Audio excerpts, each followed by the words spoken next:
Agora, boa tarde a todos. Obrigado pela presença, né, para este novo seminário. Hoje temos a palestra do professor Heriberto Borges, que vai falar sobre mapas especiais na reta projetiva sobre corpos finitos. O professor Heriberto Borges, ele é professor da USP, do ICMC, da USP.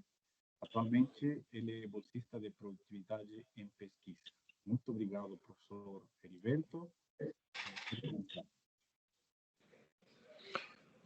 Vitor, bem, obrigado pela introdução gentil. Bem, só uma pergunta, em português mesmo, né? Sim, em português. Certo. Então, bem, eu vou começar pedindo desculpas porque meus slides estão em inglês. Então, isso quer dizer, eu já dei essa palestra antes, eu também peço desculpa a quem já assistiu. Bem, vai ser talvez uma chance para entender melhor.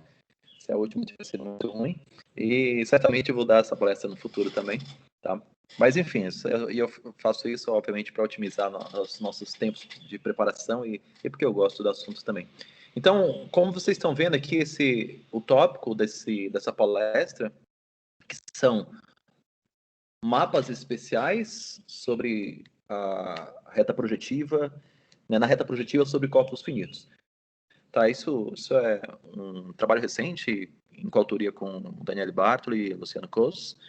Tá? Eu vou então começar a falar para vocês, né, dos principais objetos que estão aqui. Eu não sei, antes de começar a entrar nessa parte técnica, eu não sei se vocês lembram do meu resumo que eu enviei, que se vocês chegaram a ler, mas essencialmente o resumo fala o seguinte: o que a gente vai estudar o que a gente vai discutir hoje? São mapas, né, de P1 para P1, mapas racionais, essencialmente, e a gente olha, né, o objeto essencial é a gente olhar para a imagem, para o tamanho da imagem desses mapas, e tentar estimar esse tamanho, né, dentro do possível intervalo, né, que isso pode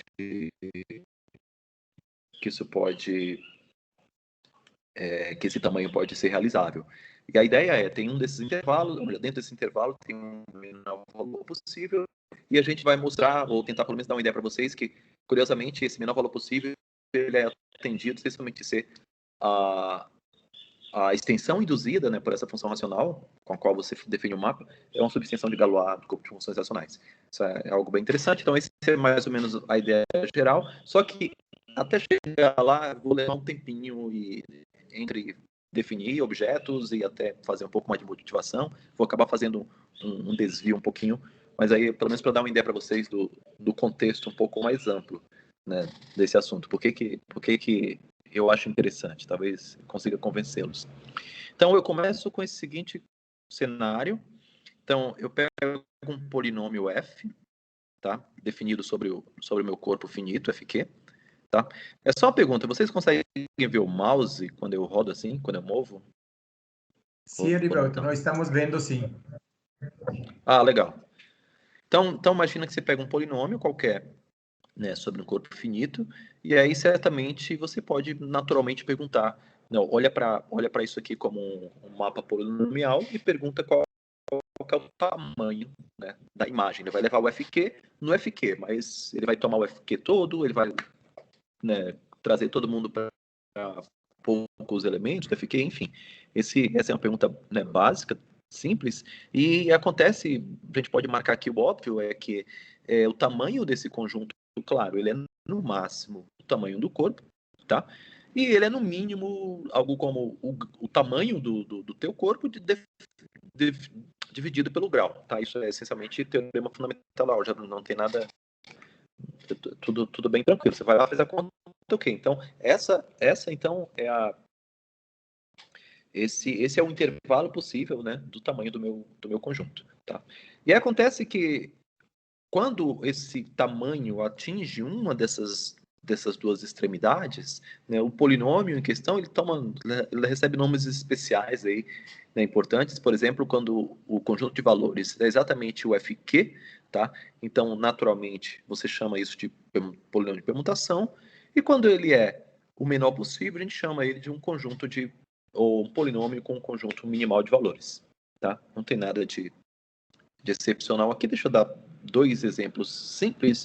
O primeiro deles aliás, ambos são monômios, mas se eu pegar um monômio que seja coprimo com Q-1, tá? Isso é trivial de checar, que isso aqui dá um polinômio de permutação, tá? Ou seja, vai permutar todo FQ. E por outro lado, no outro extremo, se eu pegar um N que não é coprimo, mas é mais forte que isso, né? Que ele divide o Q-1, mais do que não ser coprimo, então isso aqui dá um polinômio atingindo a cota inferior, tá? Então, polinômios atingindo os dois extremos existem, tá? Aos montes, e tem muito interesse, né? Uma rápida checada, uma rápida busca na literatura, você vai ver que tem muita gente interessada, né, em polinômios atingindo esses extremos. Eu acho que a maior parte dos trabalhos, né, até hoje ainda concentra no caso superior, na cota superior, ou seja, quando o polinômio é de permutação, mas tem muita coisa, né, interessante também no outro lado, na cota inferior, quando o conjunto é de, como a gente chama, polinômio tem um conjunto minimal de valores. Então, esse, digamos, é o contexto, né, inicial. Deixa eu só colocar alguns problemas, chamados problemas de classificação aqui. Então, é o óbvio, né? Eu já sei que o meu polinômio, o conjunto de valores dele está dentro desse conjunto aqui. Então, a pergunta natural é, será que a gente consegue classificar, né, todos os polinômios que atingem um determinado número aqui nesse conjunto? E, bem, o problema é, como vocês estão vendo, ele é bem fácil de ser colocado, né? Portanto, por isso que eu digo que ele é, né, compelling, assim, você, né, peraí, deixa eu tentar resolver isso aqui, é muito natural, né? Você tentar brincar um pouquinho, tá? Mas a questão é que não apenas o problema em si é divertido, pode ser interessante, mas também acontece que ele tem uma série de outras aplicações, tá? Essas classificações dessa natureza, né, tem implicações em outras áreas. Então, deixa eu só listar 2 delas, que são bem clássicas. Pronto, criptografia, por exemplo, e teoria de códigos são 2 áreas bem conhecidas que se beneficiam desse tipo, né, de aplicação, né? Isso só para ilustrar e ser bem rápido, tá?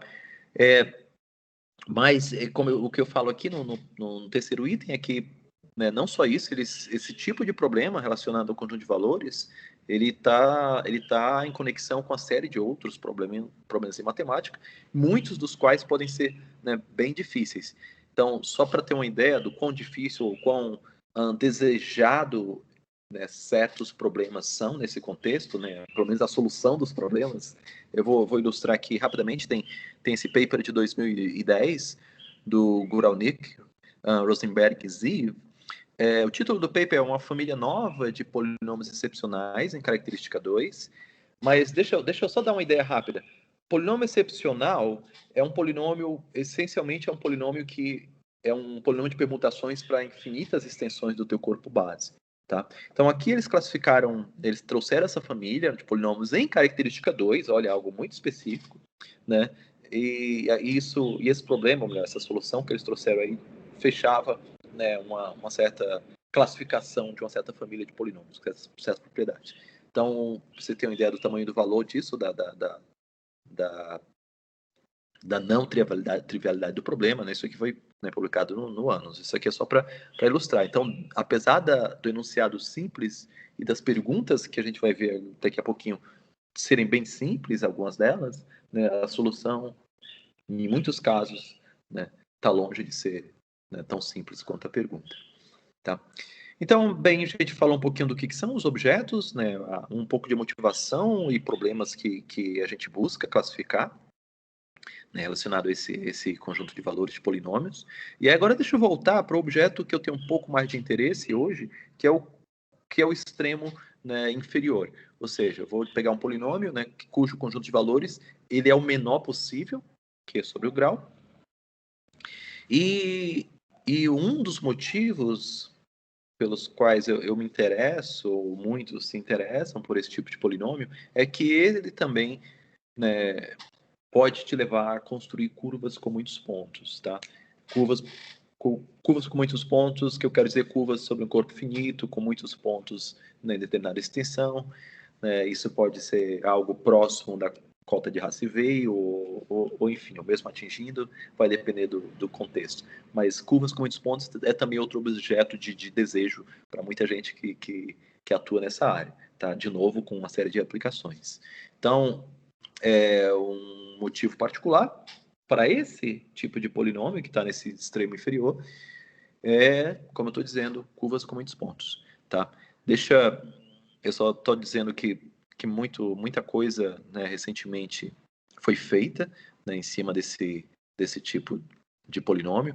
Então, eu acho que um dos primeiros resultados é um resultado desse paper do Carlitz e os demais aqui, polinômios sobre costos finitos com conjunto pequeno de valores. Logo em seguida veio esse polinômio, esse resultado aqui do Mills, que meio que estende um pouquinho umas coisas aqui, ou melhora um pouco isso aqui. E agora eu vou contar uma historinha para vocês. Vocês estão vendo esse paper aqui, ele é de 64. De lá para cá, né, por décadas depois desse último paper do Mills, eu não observei papers sobre esse assunto, tá? E aí, eu não sei se essa é a razão, mas eu suspeito que sim. Quando você lê esse último paper do Mills, lá no final, ele traz vários resultados, estendendo isso aqui, e lá no final ele comenta alguma coisa assim: olha, com base nisso tudo que eu fiz, eu acho que, eu acredito que o conjunto de todos os polinômios com conjunto minimal de valores estão todos aqui nesse paper. Ou seja, acabamos a classificação. Ele tinha um argumento mais ou menos heurístico, era mera intuição e tudo, mas ele deixou explícita a opinião dele, só faltou colocar conjectura, acabou a classificação, está completa. E eu acho que, claro, por conta disso, né, o problema não teve não atraiu mais muita gente, pelo menos as décadas.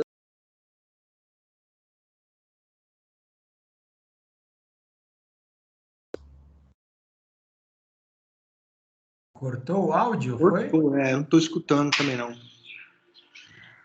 Será que acho que travou o Erivelto, não? Pode ser. Então, em curvas elípticas sobre corpos translacionais e, enfim, a gente precisava de pontos. O Erivelto tinha travado um pouco a sua fala. Até onde vocês ouviram? Não, até o segundo ponto, acho que só o último ponto seu esse daí. Perfeito. Obrigado, Alonso, por me avisar. Tá? Então, deixa eu repetir. Então, como eu falei, vocês ouviram a história que eu contei? Por que não teve? Por que tem esse... Sim. Isso, que permaneceu durante vários anos sem trabalhar nessa área. Exato.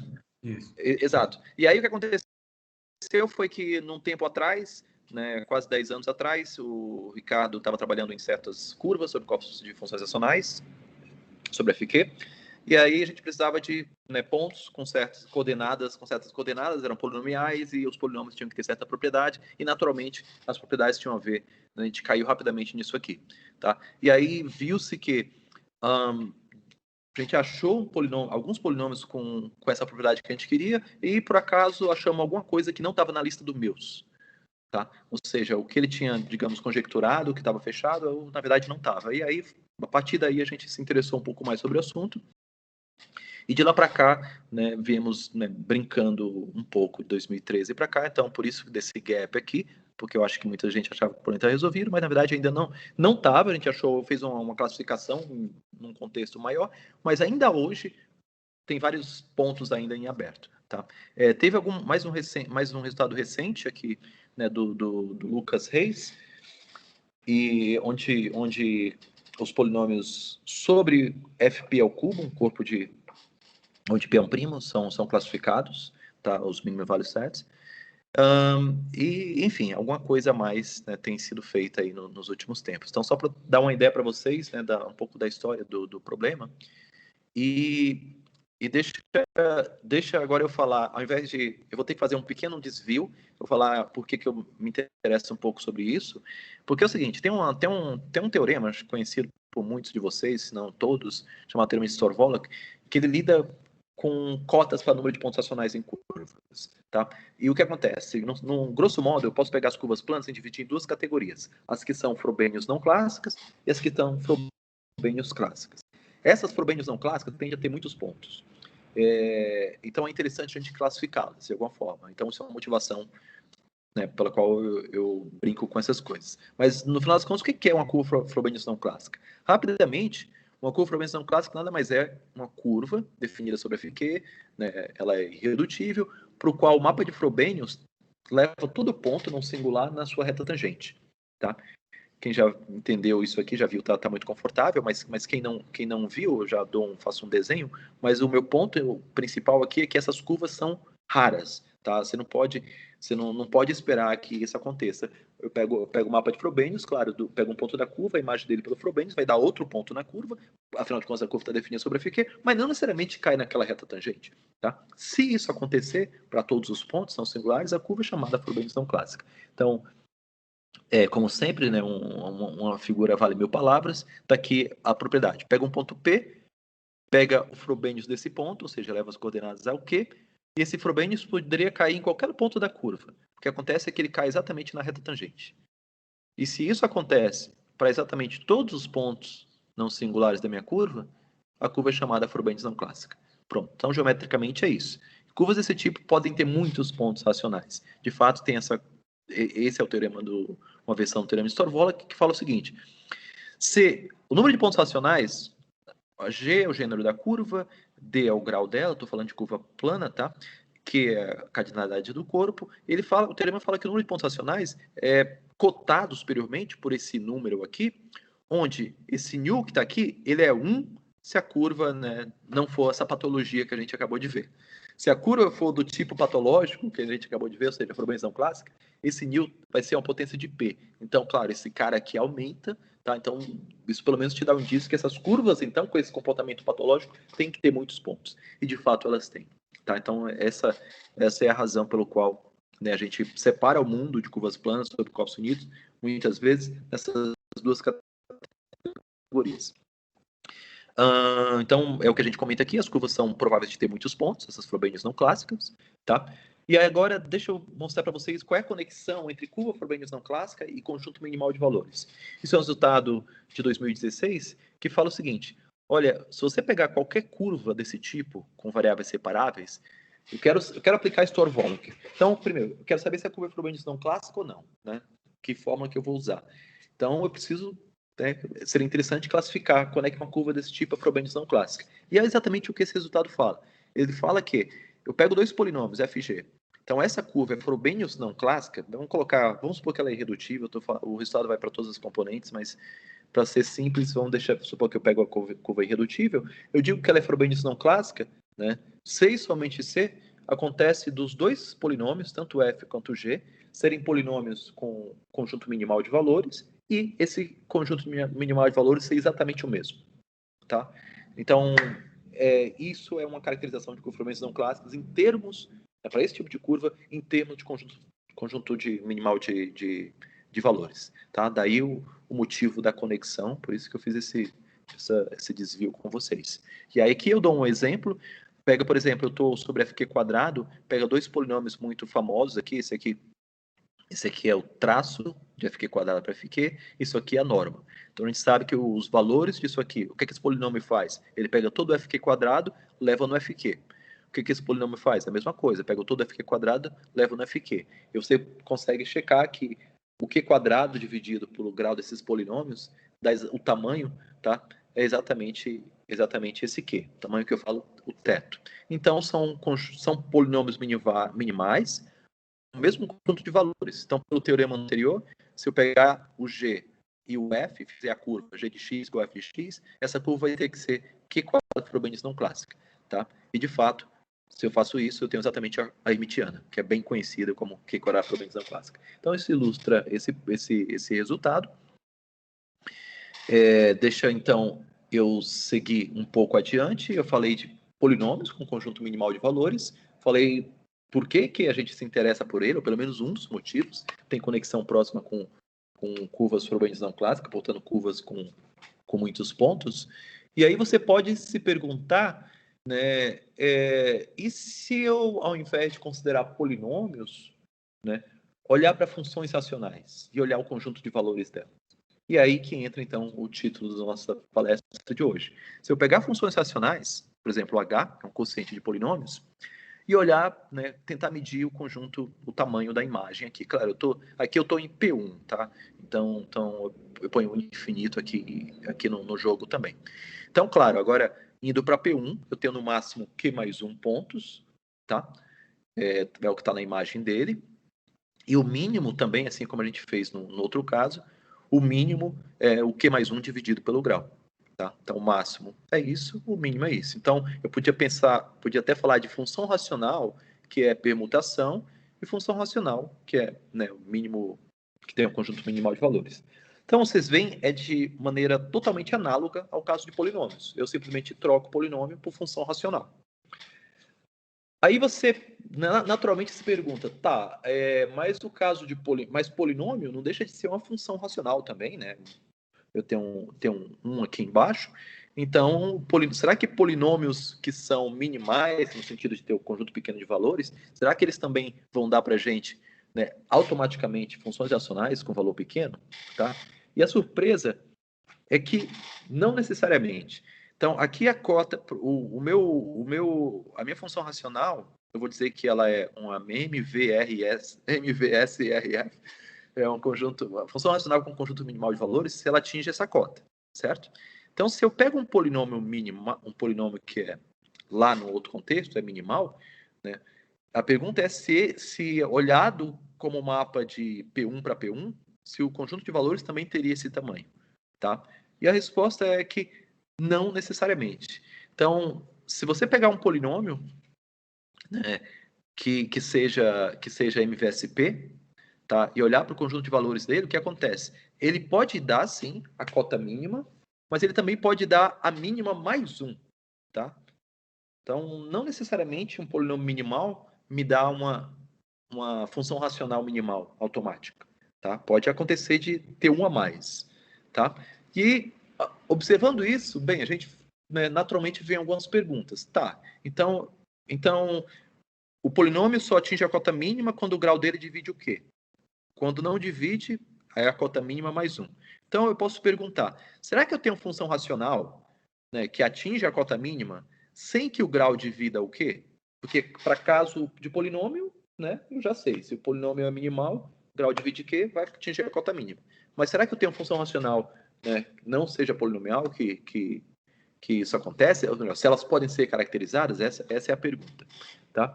E aí depois, sim. E o caso que o D divide o Q? O caso que o D... eu acho que eu falei alguma bobeira aqui. Eu pergunto se tem as funções racionais, né, com o D não divide o Q, tá? E se eles podem ser caracterizados. Porque... Deixa eu voltar no slide. Quando o D não divide o Q, eu estou nisso aqui. Certo? Nesse caso. Então, não adianta pegar polinômio porque não vai dar minimal. Tá? A gente já está vendo que vai dar um minimal mais 1. Aí eu pergunto, será então que eu consigo uma função racional, né? Ou seja, obviamente não vai poder ser polinômio, né? Que o D não divide o Q, tá? E eu tenho a cota inferior. É isso que essa pergunta faz. E depois essa outra é exatamente relacionada a outro ponto, né? Os casos que o D divide Q, eu posso sempre pegar polinômio, tá? E a pergunta é, todos os casos vão ser polinômios? São perguntas naturais. E mais geralmente, dado que os polinômios minimais, visto como funções racionais, eles dão ou o valor mínimo ou o valor mínimo mais 1, a gente também naturalmente faz a seguinte pergunta. É possível caracterizar, então, todas as funções racionais que estão nessa classe? Ou dar o valor mínimo ou o valor mínimo mais 1? Essa é a pergunta natural que a gente se fez. Tá? Eu vou beber uma água aqui, com licença, mas fique à vontade para fazer alguma pergunta, se alguém quiser por enquanto. Eu vou só dar uma olhada na garganta. Então, esse é o ponto. Com base no caso dos polinômios, né, que o minimal não sempre vai ser uma função racional minimal. Pode ser, ou pode ser ela mais um. Bem, então vamos tentar colocar esse problema. Que tal, então, classificar todas as funções racionais para os quais o valor ou é esse ou é esse? Né? Vamos chamar esses dois valores aqui, esse ou esse, de valor pequeno. Vamos caracterizar, então, as funções racionais, né? Ou seja, mapas racionais, P1 para P1, cuja imagem tem um valor pequeno. Por pequeno, alguma coisa assim, digamos. Tá? Pois bem, e aí, nesse sentido, vem o primeiro resultado, né, dessa primeira parte, que eu acho bem curioso. Então, para essas questões, né, a gente vai investigar funções racionais que têm um valor pequeno, um conjunto pequeno de valores, e aí o primeiro resultado é o seguinte: pega uma função racional de grau D, tá? Tal que essa extensão do corpo de funções racionais, fq de x, né, por esse outro gerado, para esse outro gerado pelo h de x, então pego meu corpo de funções racionais, pego uma função racional e olho para aquela extensão. Claro, essa extensão ela não necessariamente é Galois, tá? O que esse resultado está te dizendo é que se essa extensão for Galois, então essa função racional a qual você pegou, ela tem um conjunto pequeno de valores, ou seja, ou dá o minimal mais um, tá? E o que é curioso, a gente sabe dizer quando dá o quê. Então, é exatamente o que diz a segunda parte, fala que esse último caso acontece, ou seja, dá o minimal mais um, né? Se somente C, o grupo de Galois dessa extensão, né, quando ele age no teu P1, né, sobre FQ, ele tem pelo menos pelo menos duas órbitas curtas, tá?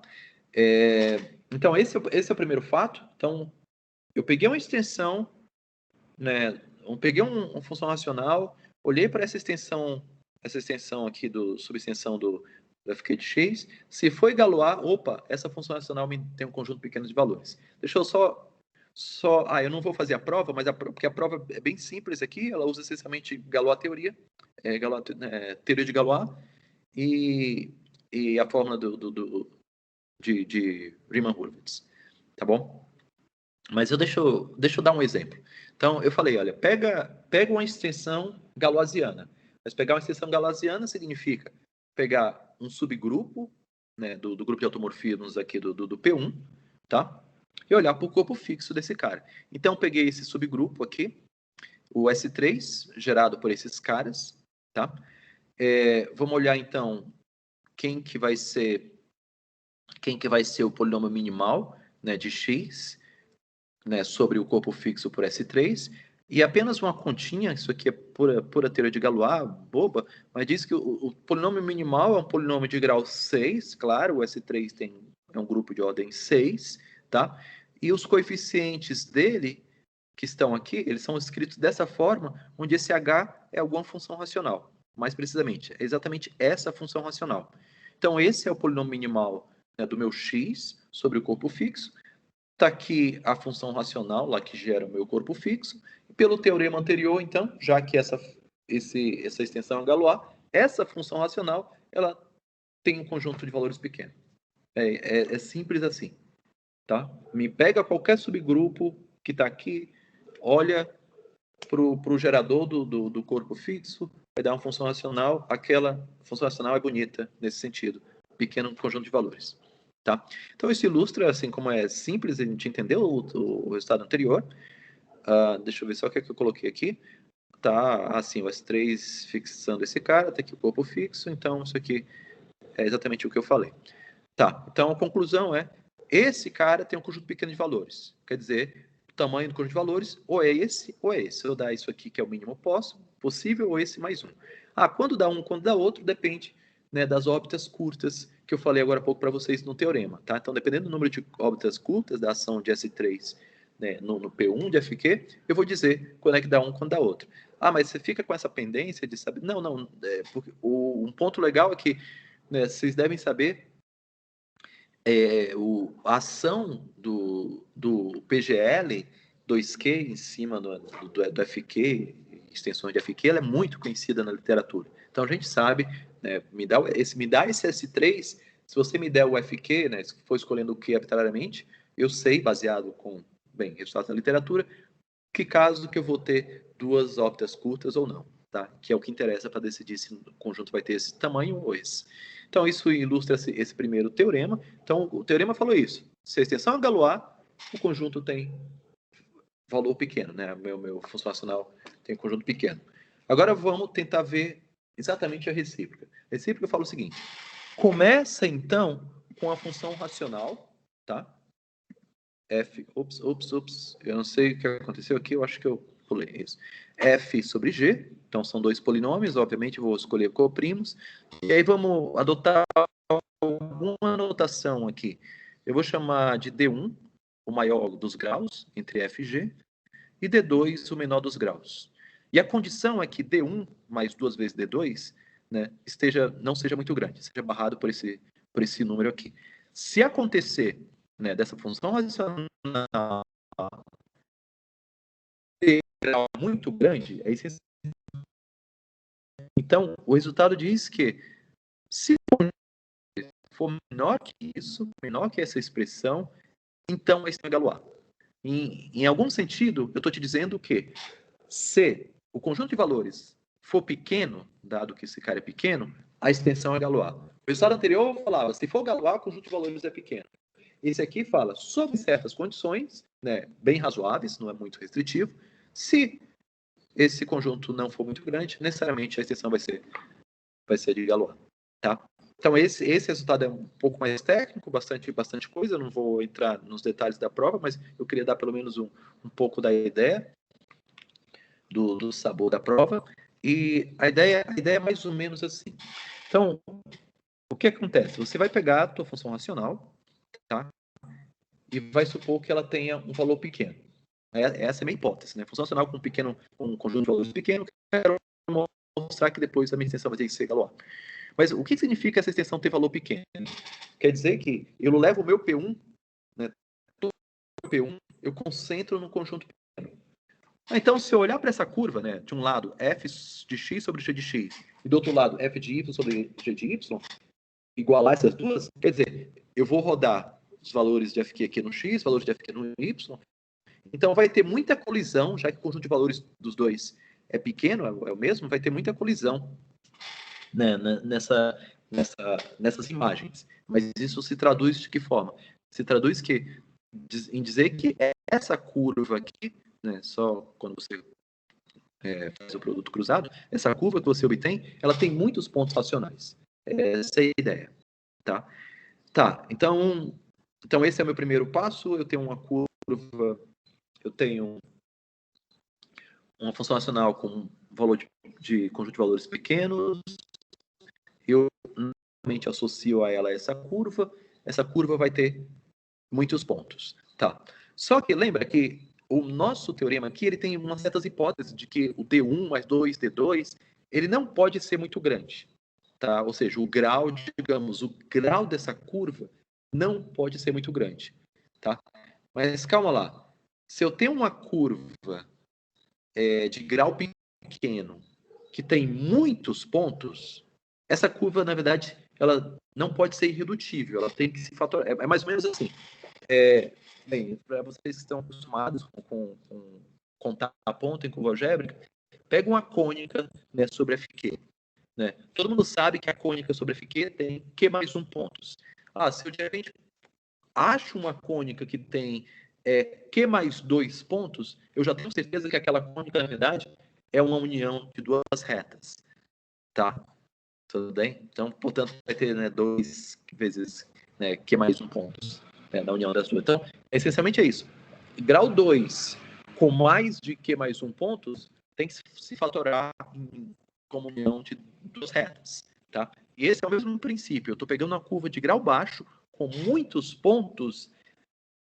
Se ela tem grau baixo e tem muitos pontos, o teorema de Hasse-Veil fala que eu tenho que ter muitas componentes redutíveis.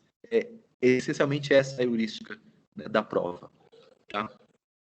Então, peguei o função racional, conjunto pequeno de valores, me deu origem a uma curva com muitos pontos, mas como o grau daquela curva é relativamente baixo, pelo menos na medida correta, né, para usar o Raci-Veio, eu tenho que essa curva tem que ter muitas componentes irredutíveis, tá?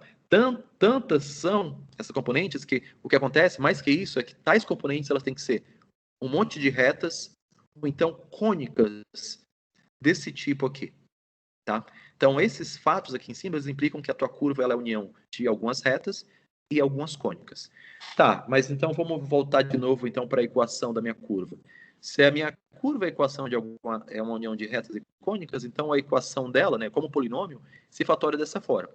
Aqui eu tenho a parte de retas. Opa. Aqui eu tenho o produto desse produtório aqui se refere às retas. Esse produtório aqui se refere às cônicas. É a união de retas e cônicas. Mas agora eu posso isolar o y aqui. Heriberto, nós não estamos vendo seu mouse se mexer. Você não está vendo o mouse ou estão? Não, parece que ficou quieto, não? Ah, que tal? Peraí. E agora, tá vendo? Estão vendo ou não? O mouse está aí, mas ele não se mexe, não? Ele está parado.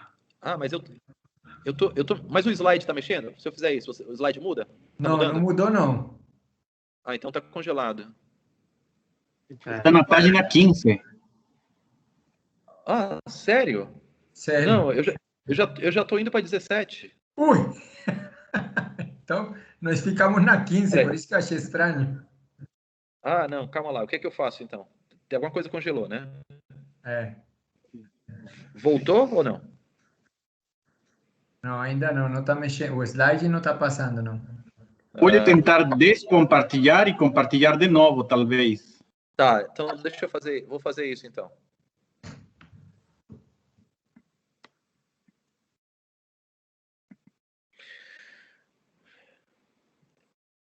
Eu parei de compartilhar. Parou? Sim, agora parou de compartilhar. Sim.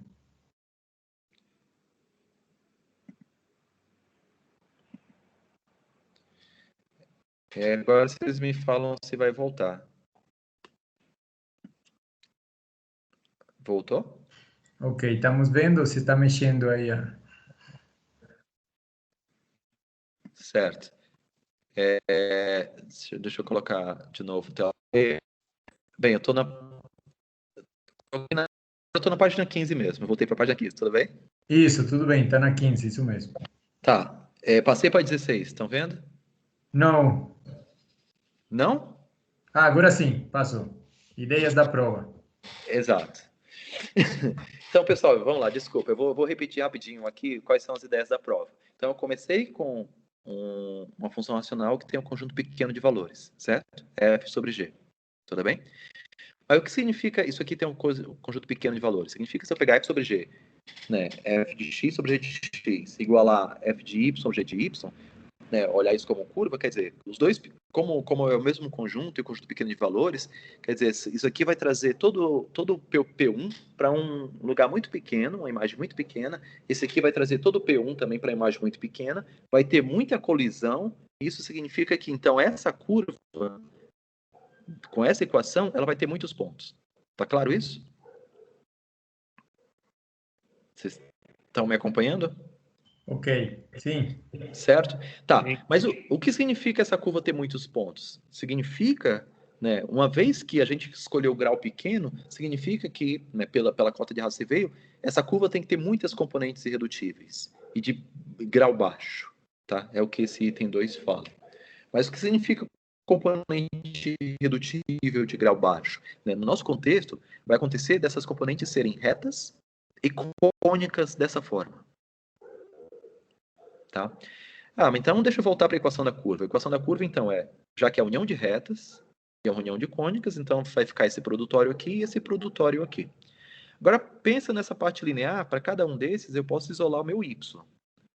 Aqui também eu posso isolar o y, ou seja, eu posso considerar esses mapas racionais, né, T, que pega o T para BI, T mais CI, dividido por AI, mas que mapa é esse que você está vendo aqui primeiro? Nada mais é que você isolar o Y aqui, essencialmente isso. Eu também posso olhar para esses outros mapas racionais aqui. Qual é o significado desse mapa? Essencialmente você também isolar o Y isolar o X aqui no caso, né? Mas estão vendo que esses mapas aqui, né, tem cara natural de mapas, né, do meu corpo de funções, são elementos do grupo de automorfismos, né, do corpo de funções racionais, tá? Então, essa faturação, ela me deu esse monte de elementos, né, ela foi naturalmente associada com esse monte de elementos do grupo de automorfismos desse cara. O que acontece, né, o que é interessante é ela não só isso aqui não só é um conjunto, né, de elementos do grupo de automorfismo, mas isso aqui tem estrutura de grupo, exatamente isso que acontece. Esses caras todos que você coletou, eles formam um grupo, e esse grupo aqui, né, que eu estou chamando de H, ele é tal que o corpo fixo dele é exatamente o corpo gerado pelo H, tá? Em outras palavras, eu estou dizendo que essa função com a qual eu comecei tem um conjunto pequeno de valores, ela é tal que, né, a extensão do FQ de T para cá é uma extensão galoisiana, né, cujo o gerador, né, do subcorpo aqui é exatamente esse cara. Então, essencialmente, né, prova a volta, aí como eu falei para vocês, tá? É sob certas condições. Então, se eu tenho poucos valores aqui, conjunto com um número pequeno de valores, de tal forma que o grau não é muito grande, então T um conjunto pequeno de valores, perdão, eu comecei com função racional, com um grau não muito grande. E a conclusão é que ter um conjunto pequeno de valores implica que a tua extensão é galois. Tá? Que é a recíproca daquele primeiro resultado mais simples que eu tinha mostrado para vocês no começo. Como eu falei, esse resultado é relativamente recente, tá? A prova dele com detalhes pode ser vista nesse jornal aqui, mas eu fico feliz se qualquer um de vocês, né, tiver pergunta, quiser, enfim, trazer alguma coisa à baila aí para discutir, eu fico feliz em atender, tá bom? Pessoal, então eu acho que isso encerra, então, minha palestra, né, de hoje, e bem agradeço a todos, né, pela presença, pela paciência também. Muito obrigado, Heriberto.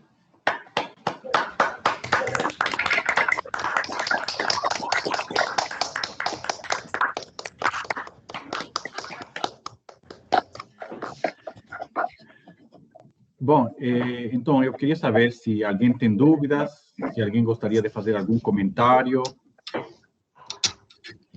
Eu queria perguntar aqui, o Gilberto está aí ainda? Alonso, estou aqui, Alonso, pode falar. Ah, sim, tá. Ah, tá.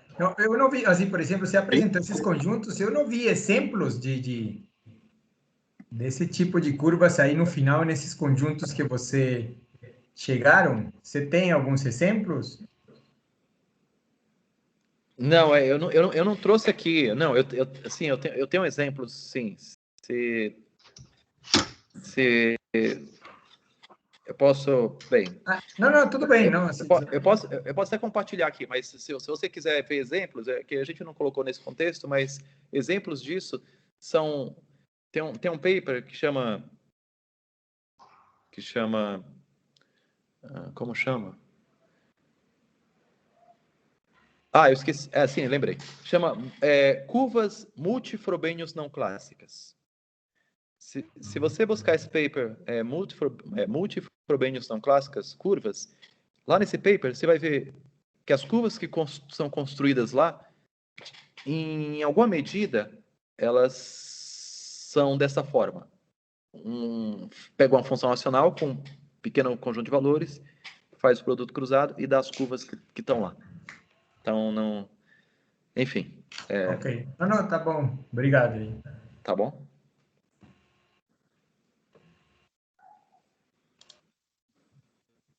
Obrigado, Alonso. Obrigado, Heriberto. Mais alguma pergunta? Eu não tenho pergunta, mas eu queria pedir desculpa que eu cheguei logo no início. Pedir desculpa aí pro Heriberto. Falar um oi, né, também para todo mundo aí. Não, imagina. Tranquilo, Guilherme. Sossegado. Eu não tenho autorização de ligar minha câmera, é isso? Tem? Não, tem sim, não. Só se o coordenador não está deixando, hein? No, en principio tú debería poder ligar a câmera. Bem, tá falando que para eu ligar eu tenho que fazer o download do Teams. Ai. Não, mas... Não, tudo bem, não esquenta a cabeça, não. Você está usando o navegador? Eu estou usando o navegador agora. No navegador não funciona muito bem, não. O aplicativo para computador funciona melhor. Então tá. Sempre mais no computador. Eu estou usando o navegador, está funcionando normal. Mas eu dou aula nesse software e os alunos relatam frequentemente que no navegador dá vários problemas. Entendi. Bem, mas eu tenho um navegador, mas com o navegador estava dando outro tipo de problema, não o da câmera. Bem, agora Foi. Agora, não, mas... Foi a câmera, agora apareceu. Eu tinha mais um comentário, Erivelto, que eu estava fazendo.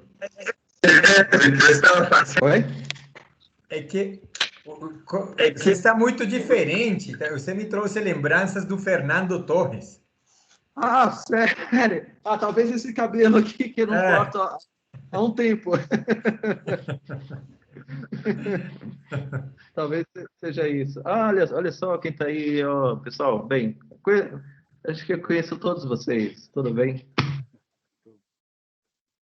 Olha só, João Paulo, Adriana, Cícero... Heriberto, eu tenho uma dúvida. Você falou no início que aquela pessoa já falou que tinha classificado todos e vocês perceberam ou você percebeu em 2013 que não tinha classificado. Essa classificação já está feita ou ainda está em andamento? Não.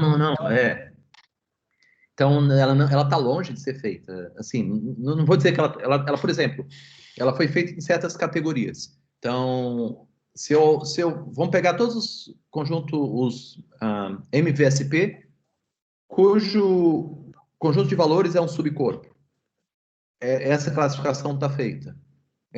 Vamos pegar todos os MVSP, cujo conjunto de valores, todos os MVSP sobre um corpo primo, FP, ou sobre FP quadrado, ou sobre FP cubo. Essa classificação já está feita.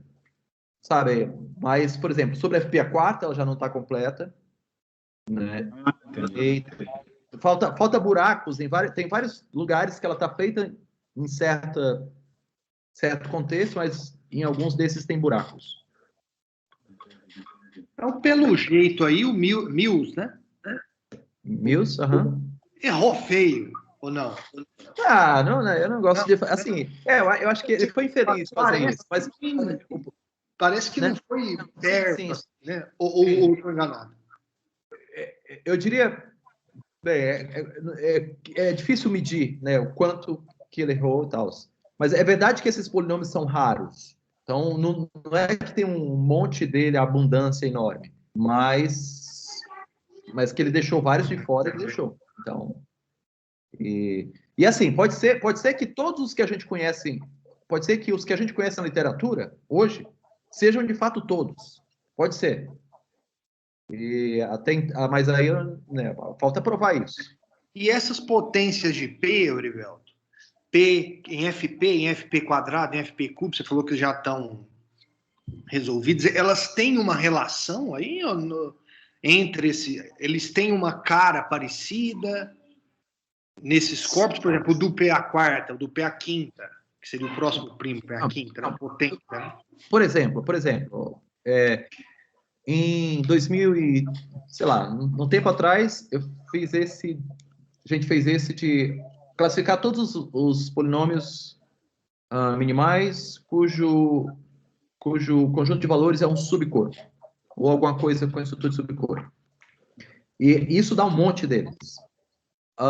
Em alguma medida, né, a gente não fez a bobeira de escrever essa conjectura, né, nesse paper com o Ricardo, mas a gente suspeita que praticamente quase todos os outros nascem desse tipo a partir de uma certa operação.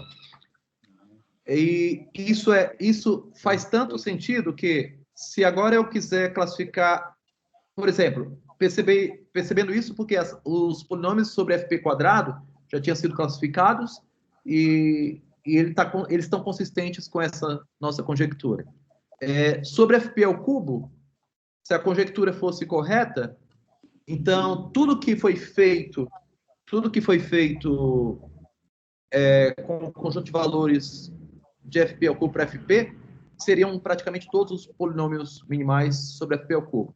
E isso é verdade, é um resultado recentemente com o Lucas Reis. Então, pode ser que para FP a quarta apareça algo novo, né, que até então não está dentro do escopo dos que a gente já conhece, e pode ser que não, pode ser que seja simplesmente o que eu falei, pode ser que tudo que já existe seja realmente... Mas tudo que a gente conhece hoje não é o tudo que o Milton conhecia naquela época. Esse é o ponto. Uhum.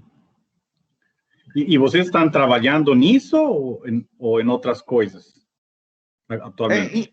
Então, isso quem está trabalhando nisso, acho que não está aqui, a Mariana. Ela está mexendo nesse problema. Assim, do ponto de vista dessa... E aí usando, porque, bem, o que a gente desconfia é que vai ter muito a ver com a parte de curvas, não vai ter como ter progresso ignorando a parte de curvas, e são curvas probabilistas não clássicas, então é nesse sentido que a gente está tentando mexer, né, não sei. Mas qualquer coisa dessa natureza, enfim, esses problemas, esses polinômios, eles também são bem interessantes. Eu lembro do Vitor. O Vitor, tem um aluno seu, o Era do Cícero, que estava trabalhando com um certo problema, e até hoje, eu não sei, posso estar equivocado, mas eu acho que esse tipo de polinômio, que é chamado mínimo avançado polinômio, ele de alguma maneira ajuda nesse problema desse seu aluno. Eu não sei se eu estou viajando, mas teve alguma coisa assim, que eu conversei, eu fui com você, eu fui com o Cícero, com os dois.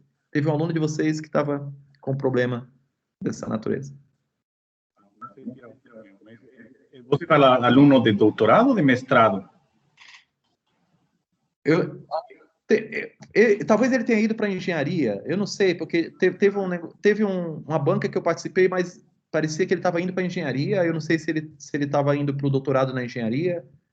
Ah, tá, o Bruno, talvez era o Bruno. Eu acho que é o Bruno. Sim, eu lembro que você falou alguma coisa com ele me comentou, mas o Bruno está aí. Está por aí no público. Não, estou por aqui. Cheguei bem tarde aí também, pessoal. Estou por aqui, beleza?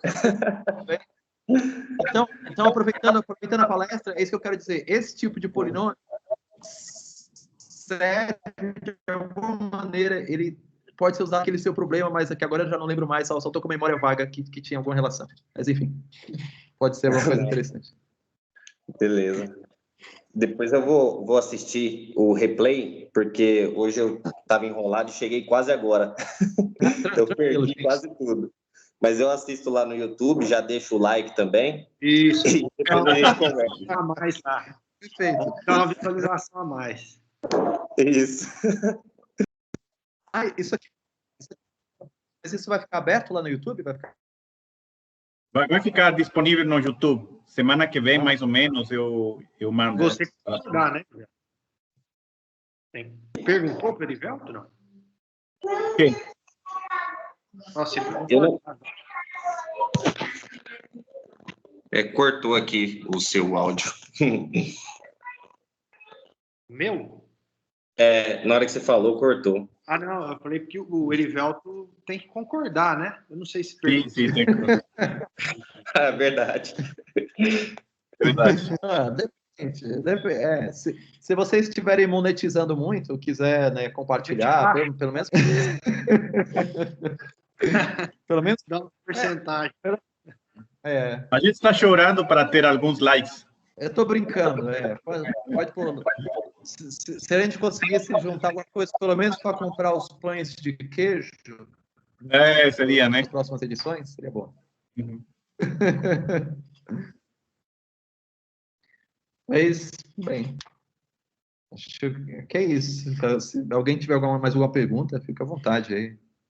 Rick, você queria perguntar alguma coisa? Sim. Erivelto, aqui é o Rick. Eu dou aula aqui em Tarapá, na Unifei. Eu trabalho com geométrica nos complexos, então se eu falar alguma besteira, você me corrija, por favor. Mas se eu entendi, Já está classificado esses polinômios com valores minimais para P quadrado e P ao cubo, você falou. Eu queria entender, ter uma ideia melhor da escala. Quantos polinômios tem cada um desses? A gente está falando de tipo, poucos casos excepcionais, algumas famílias a um parâmetro? Como é que é? Então, são poucos casos excepcionais. Deixa eu te dar uma estimativa aqui. Espera um pouquinho. Se eu estou sobre FP na N, geral, eu quero olhar...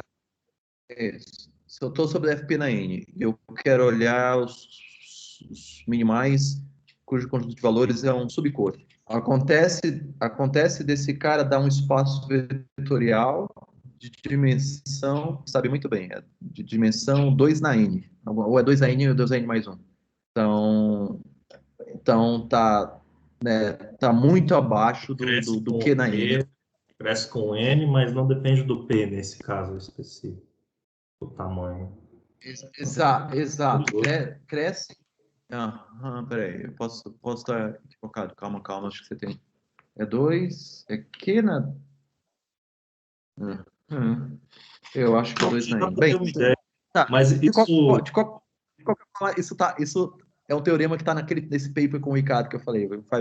Foi 2013, a minha memória já não deixa... Qual o conjunto de valores forma um corpo? Eles são, em algum sentido, a maioria, uma grande parte, são uma pequena parte? Então, é mais ou menos essa é a nossa conjectura, que são centrados da forma correta. Então, a maioria, a menos de certas composições naturais que levam, que criam novos MVSPs a partir de antigos. Então, existem uns candidatos para esses caras. Então, ele seria meio como esse cujo conjunto de valores é um subcorpo, serviria como gerador, né, de qualquer coisa que exista. Seria mais ou menos isso. Obrigado, deu.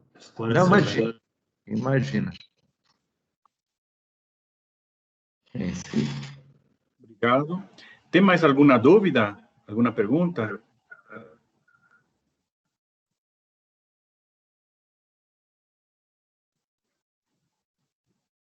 Então, alô? Alonso? Não, eu não, já. Então, vamos agradecer novamente ao professor Herivelto.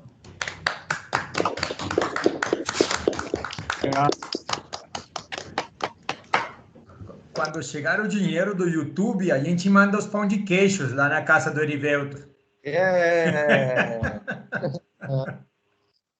Vou parar a gravação. Não vejo a hora de acabar essa saudade de sair.